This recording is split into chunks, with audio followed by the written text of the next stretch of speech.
on Times Now Super Prime Time. Ravi Shankar Prasad, Deputy Leader of the Opposition, is representing the BJP and he's taking on Abhishek Manu Singhvi of the Congress in this one-on-one. Harish Salve will be joining the panel in a few minutes. So, Mr. Singhvi, are you trying to scare the CBI?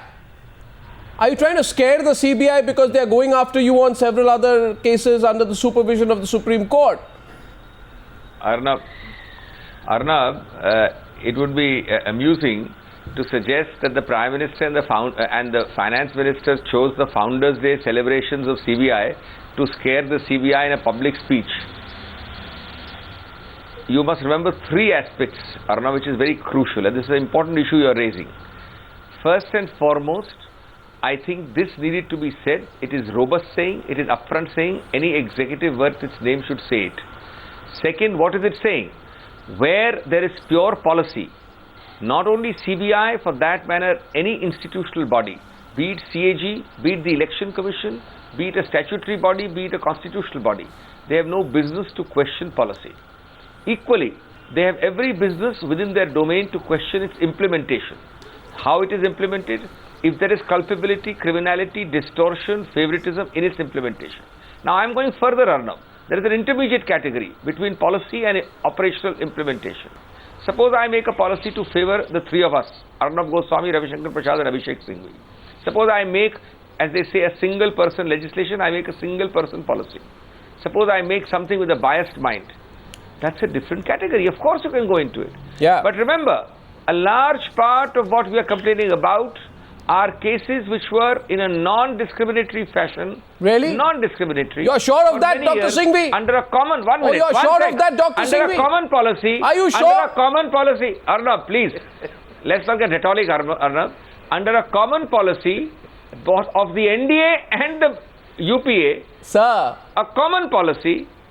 Sir, you are now questioning. Name it. You're talking about Colgate. Finding out notional losses. Name it. Notional losses. We believe in being direct on the Newshour. Now the question is, actually, Ravi Shankar Prasad was laughing. I'll give you. One second. This is one of those rare occasions where you have made. I give you. You have the unique. First of all, Dr. Singhvi, may I say what a pleasure it is to have you back on the Newshour after a long time.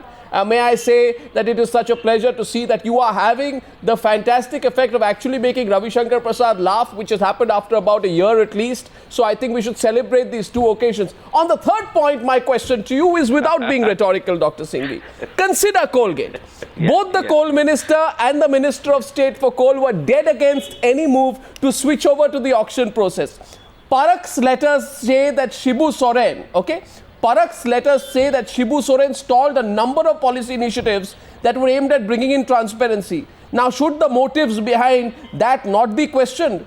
Because according to the Congress party, policy is a holy cow. According to the Congress party, policy is a holy cow that should not be questioned. You know, Arnab, let's make it a serious discussion. It's a very serious point. Very quickly. I am the first person to say, yes, certain things can be questioned. If in this policy you find that there have been aberrations in application, yes, misuse, yes, in the application of a policy, giving to you and not giving to me on identical facts, yes, or vice versa, yes, I entirely agree. But where I am objecting is you asked me to name examples, Arnab. So suppose I was to say that from one second, from 95 to 2008, I'm just giving an example, Arnab. Please listen to me. The policy of not auctioning spectrum, it causes a huge loss to the country. The country has suffered thousands of crores of loss because you ought to have auctioned spectrum. Question number two, you ought to have auctioned the waves which lead to space. And not having auctioned, you are actually suffering a huge loss for the country. That is totally beyond the domain of either a regulator or a person like CAG or CBI. But if under the spectrum policy, I have given more and more to some people, less and less to others. Which is precisely what has happened in Colgate. Are you admitting your fault? Both can happen. No, both can happen. No, which is precisely what has happened in Colgate. In Colgate, the policy... No, Arnab. In Colgate, the policy can be good and yet simultaneously it could have been wrongly applied. Let's not. No, please. Please. No, please. Let's not give ourselves. Let's not give. You see, you can't be. No, sir. So how can I put the question forward? How can policy formulation be immune from scrutiny? What the government is asking today is this is policy, and policy is a holy cow. I want blanket immunity from the process. Welcome to the debate, Harish Salve. It's Ravi Shankar Prasad's turn to respond. Ravi Shankar Prasad is responding, then Harish Salve joins in. Mr. Prasad?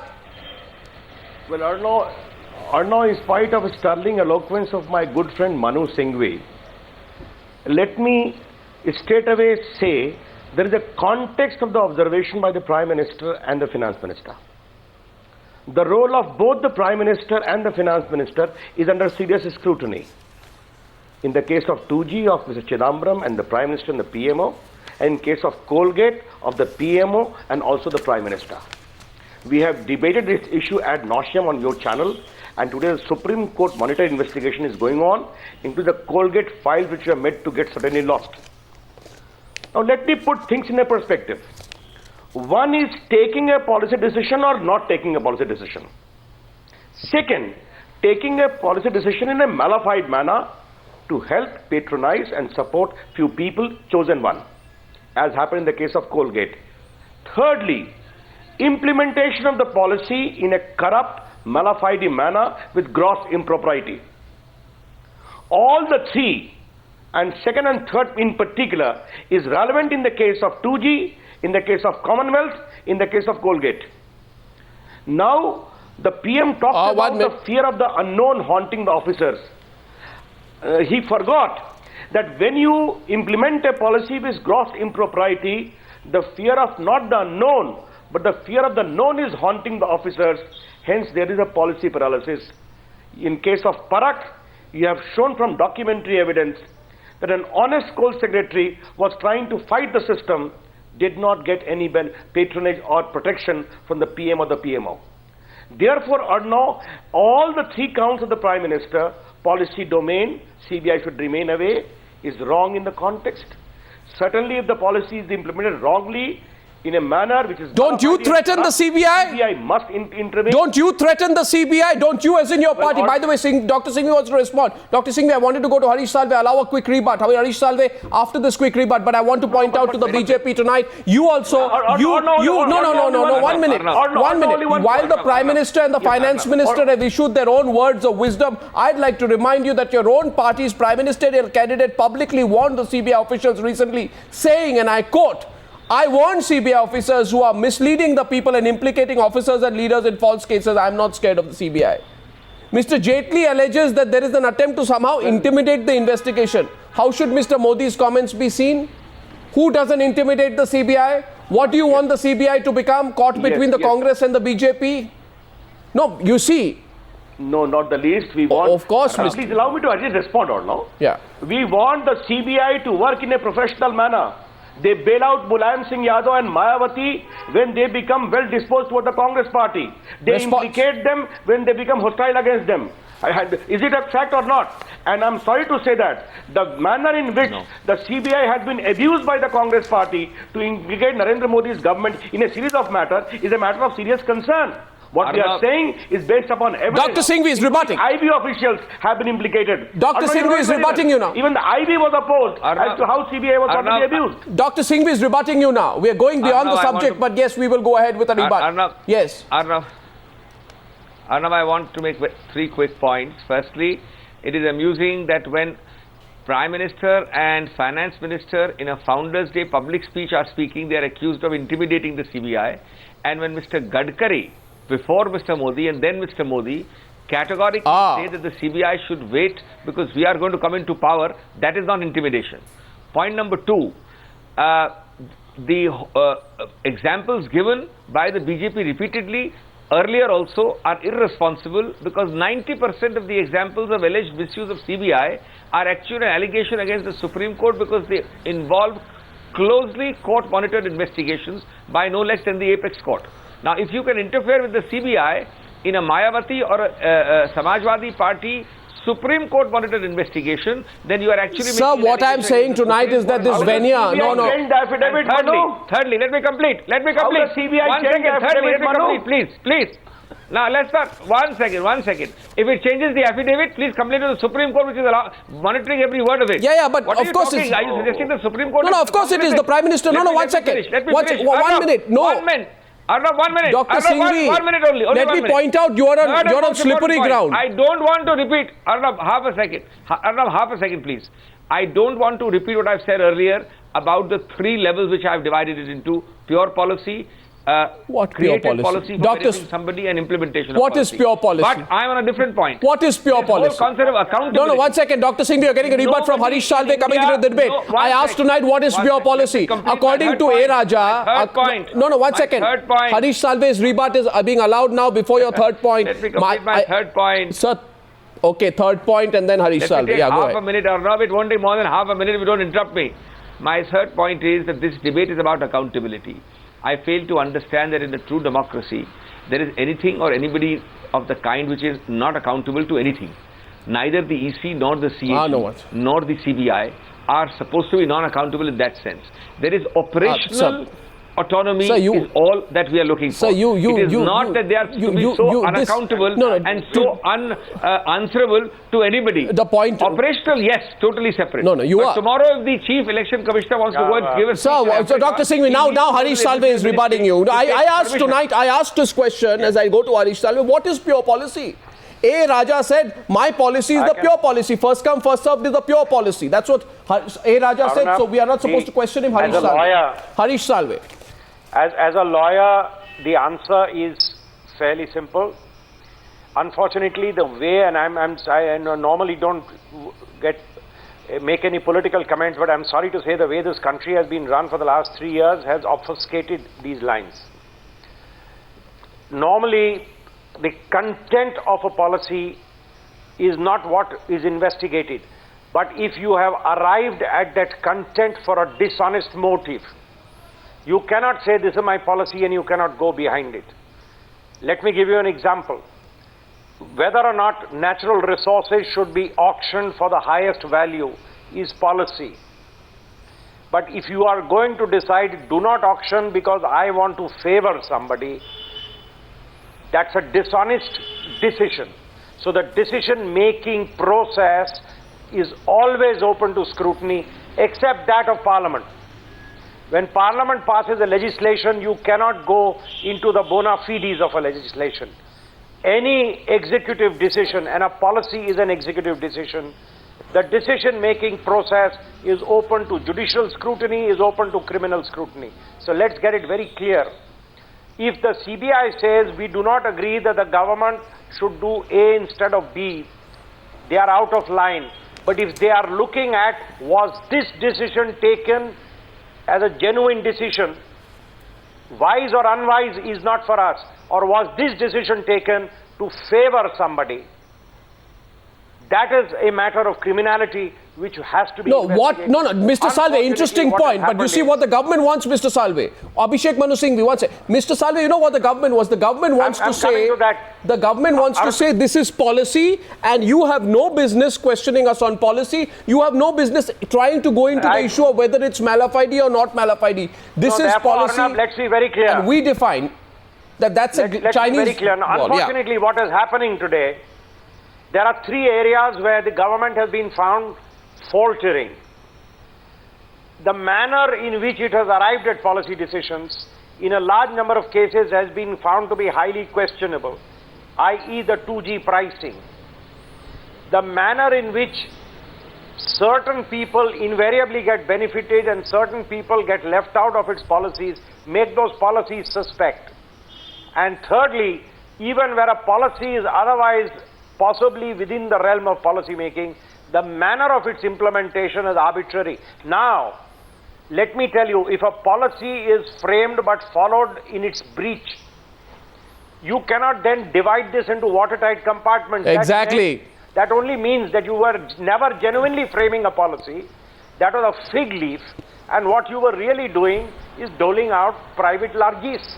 And if there was the way in which the country has been run, I'm sorry to say, in the last 1 year, and a lot of good is going down with the bad. Now, let me tell you, I have read the Hindalco FIR, and I think that Hindalco FIR is possibly clearly out of line.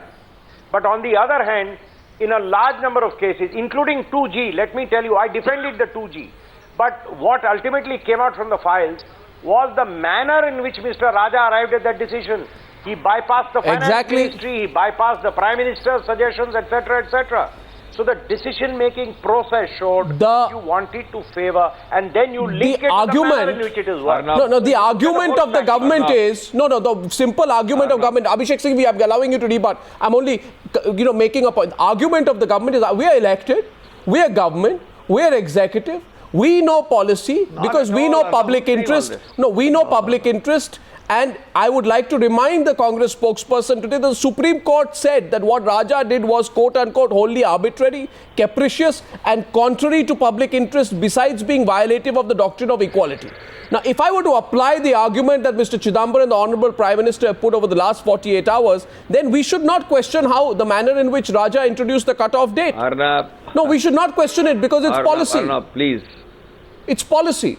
No, it's not. Oh, well, it is. The government defended it initially. Arnab, the problem is, no, it's not. Arnab, the problem is, you tend to become judge, jury and prosecutor all in one because you're the anchor. Let me make it clear, when I am, as the Congress, saying that the Congress is not saying what you are saying it is saying, then what do? You are paraphrasing the Congress stand, which neither the Prime Minister, nor the Finance Minister, nor the Congress...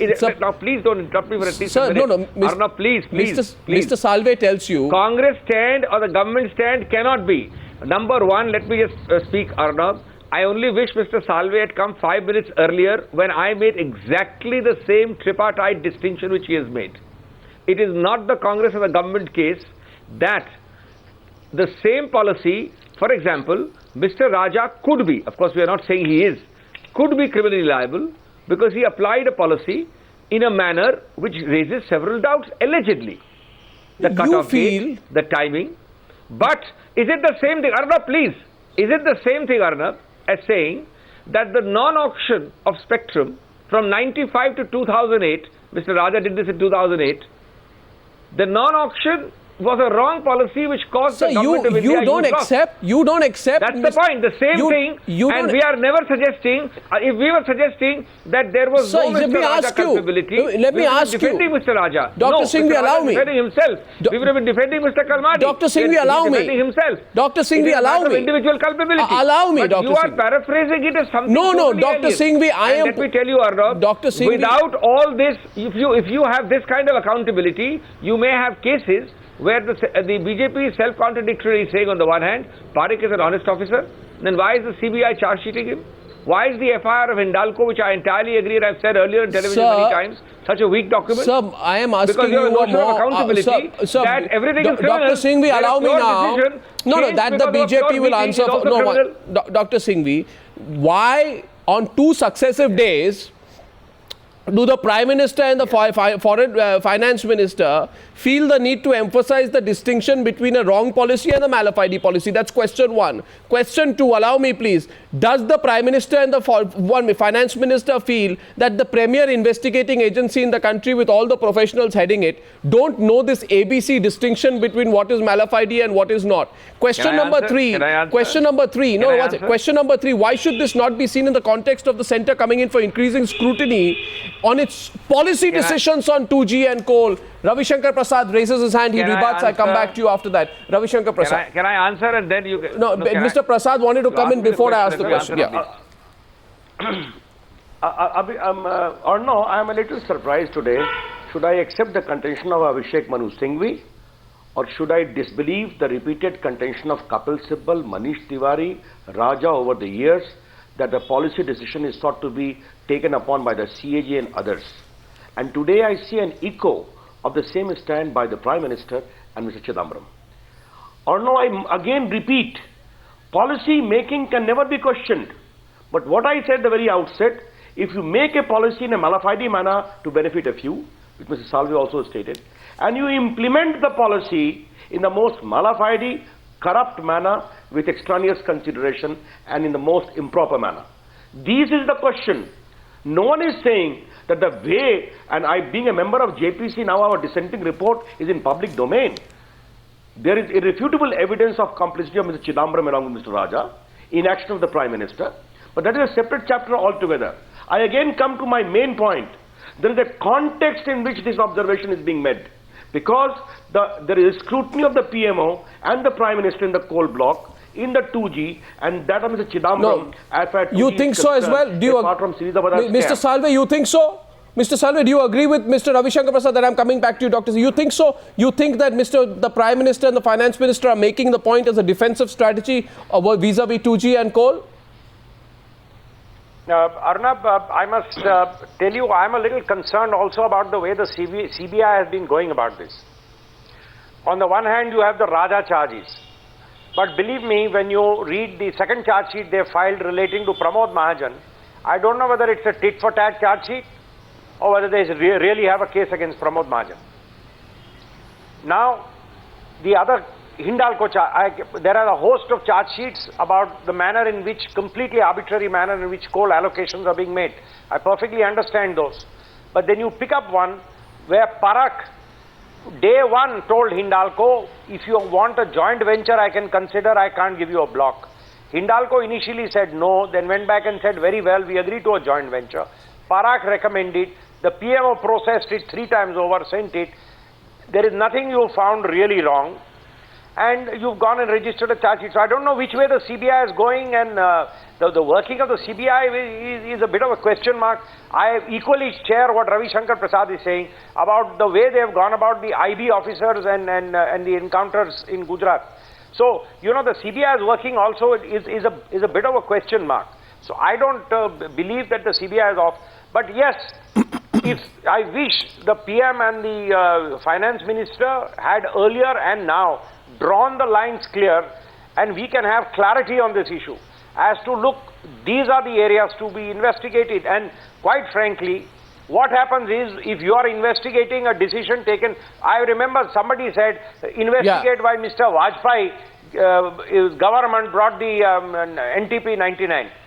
Now, whoever suggested that it was brought into favor of you, across the board it was applied. Nobody has ever questioned it. So what happens is, when you're sort of getting into this retaliatory mode, and then when you're on the firing line, you get up and go and make this statement, then eyebrows are bound to be raised. Dr. Singhvi, this is what the issue which we have been trying to raise from day one. No, Dr. Singhvi, finally the Prime Minister says it's not appropriate for a police agency to sit in judgment of a policy formulation. But isn't that the role of the judiciary? It was the Supreme Court, Dr. Singhvi, which found the awarding of 122 licenses as flawed and illegal. It was the judiciary and not the agencies who are the final arbiters.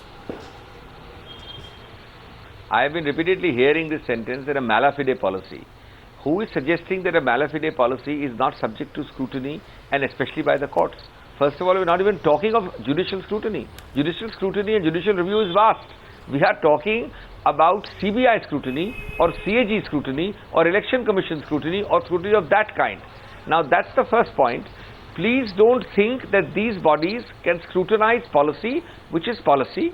They can scrutinize policy which is made as a special favor to somebody. I am saying so myself. Nobody is suggesting otherwise.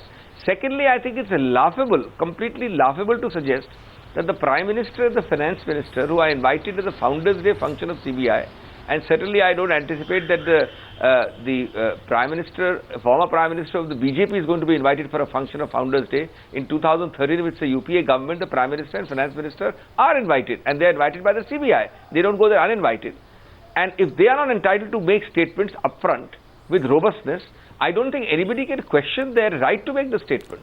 Number 3, intrinsically, what is wrong with the statement? They have made something very clearly. These are not policy decisions, are not to be questioned. Now, if somebody reads that purely for political purposes as a threat, it is laughable. In today's world, if anything, people believe that the CBI is so completely independent that it can go and even file a charge sheet in the Parak case, where BJP itself is suggesting that they had very little material. So where is the, and they are now trying to suggest that they should go right up to the PMO.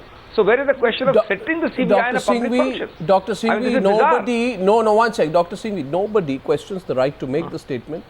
The only question is the context in which the statement is being made. I'd like to thank you, Dr. Singhvi, Harish Salve and Ravi Shankar Prasad for joining me on debate number one. Can I just half a second? Yes. Arnab, can I have half a second? Yes. Arnab, we have debated it ad nauseum, and let me ask a question for your viewers on Times Now.